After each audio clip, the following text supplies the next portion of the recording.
Nous allons maintenant aborder la résolution d'une équation avec la fonction racine carrée. Donc, j'ai une fonction racine carrée ici, donc qui est à, on peut dire qu'elle est à 3 paramètres. Donc, ici, j'ai mon A qui est là devant la racine. Ça, ici, c'est le cas, hein, normalement, qui est placé après. Donc, mais c'est pas grave, on peut jouer dans l'ordre, on appelle ça la commutativité. Alors, on peut jouer avec le 8 avant ou après. Donc, fais attention, ici, le A, il vaut -1. Ici, le B, il vaut 1, mais on considère qu'il n'est plus un paramètre qui apparaît dans la fonction parce que le B vaut 1, donc il est neutre à ce moment-là. Et ici, j'ai mon H, j'ai mon K. Voilà, donc on a la fonction à 3 paramètres.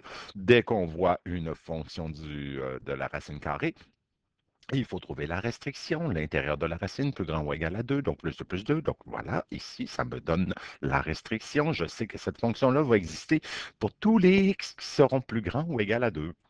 Après ça, si je vous dis, je vous donne une valeur de y, donc si f de x est égal à 4, ça sera pour quelle valeur de x? Donc à ce moment-là, ça veut dire que je vais résoudre l'équation, c'est-à-dire que je vais remplacer le f de x par 4 et je vais idéalement le placer après au lieu de avant. Ça peut se faire avant aussi, mais bon, moi je préfère, j'aime ça être ordonné, donc je préfère que le y soit après. Donc, on est habitué de résoudre de gauche vers la droite. Ça, c'est un toc de vieux garçon comme moi. Alors, allons-y, nous allons résoudre. Je sais que le y vaut 4, donc je vais essayer d'isoler le x dans tout ça. Donc, évidemment, le but, ce sera d'isoler la racine. Donc, tu isoles la racine en premier lieu, c'est-à-dire on va se débarrasser du plus 8 qui est ici. Je vais le traverser de l'autre côté, il va faire -8 de l'autre côté. Donc, j'isole la racine, donc c'est ce que je dois isoler. Je fais -8 d'un côté, -8 de l'autre, donc ça va me donner -4. Et évidemment, j'ai un moins devant ma racine, je n'en veux plus, donc je multiplie par -1 ou tu divises par -1, ça va faire la même job. Donc, je divise par -1 d'un bord, divise par -1 de l'autre. Donc, ça veut dire que là, ma racine va être positive, c'est-à-dire un plus devant la racine. Et ça ici, ça sera égal à 4 parce que -4 divisé par -1, ça me donne 4. Un moins divisé avec un moins fait un plus, comme toujours, ça n'a pas changé. Et là, ben, qu'est-ce que je fais pour éliminer ma racine? Ben, j'ai juste à mettre élevé au carré. Donc, je mets un exposant 2 à ma racine, ça va la faire disparaître. Mais si je le fais d'un côté, évidemment, on le fait de l'autre côté. Donc, à ce moment-là, ça va me faire x moins 2 qui est égal à 16. Et là, qu'est-ce qu'il me reste à faire? Plus 2. Et ça va faire x vaut 18. Donc, quand x vaut 18, le y vaut 4. Et voilà, puis je regarde ici, est-ce que la valeur obtenue respecte la restriction? C'est-à-dire, est-ce que mon 18 est plus grand ou égal à 2? Donc, oui, tout à fait. Alors, bravo, Snoopy est content. Nous célébrons ça, nous faisons la fête et voilà. Donc, on est heureux. J'y vais avec un autre exemple. Donc là, ici, j'ai la fonction 2 parenthèses x plus 3 plus 2, restriction. Donc voilà, c'est fait. Merci, bonsoir. Donc, j'insiste pas trop parce que tu es rendu bon et bonne là-dedans. Donc, si maintenant le y est égal à 0,5 pour cette fonction-là. Donc, je prends ma fonction, je l'égalise à 0,5 et j'isole. Donc, encore une fois, j'isole la racine tout d'abord. Donc, ma racine, c'est ce que je vise à isoler. Je vais d'abord éliminer mon plus 2 qui est ici en faisant -2 de chaque côté. Donc, ça va me faire -1,5. Et là, je vais diviser par 2 d'un bord pour éliminer ce 2-là. Diviser par 2 de l'autre. Et donc, ça va me faire -0,75. Donc là, on est rendu à éliminer la racine. Donc là, on va faire élevé au carré de chaque côté pour éliminer cette racine-là. Donc, évidemment, un moins exposant 2 me donne 0,5625. Donc, si tu fais moins 0,75 exposant 2, ça donne ça.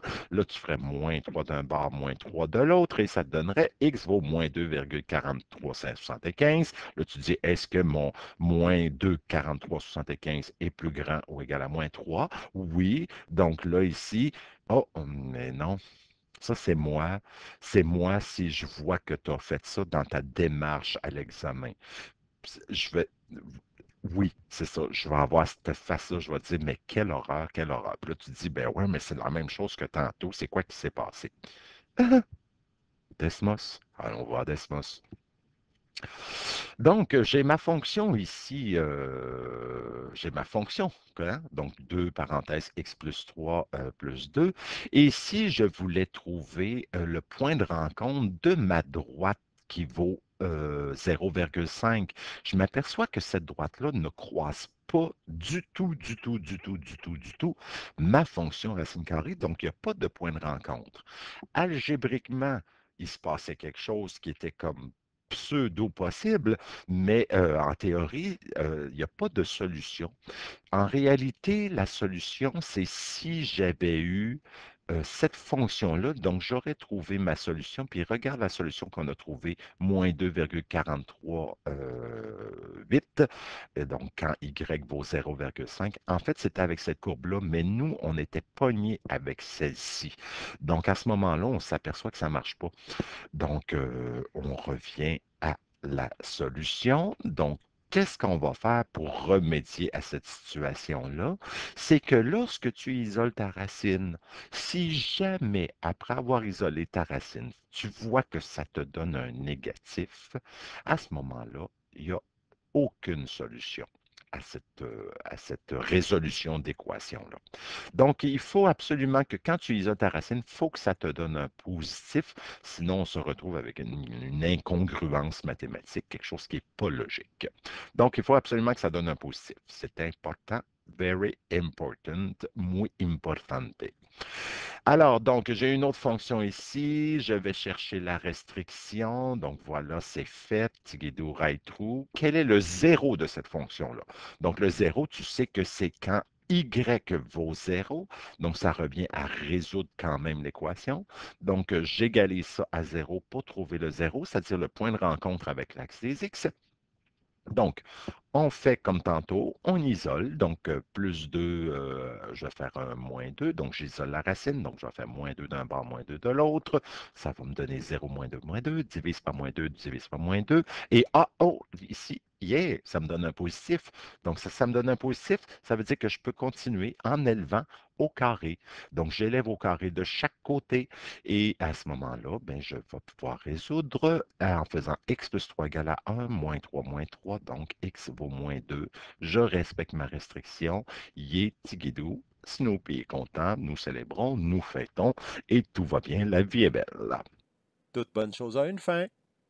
Sur ce, bon travail.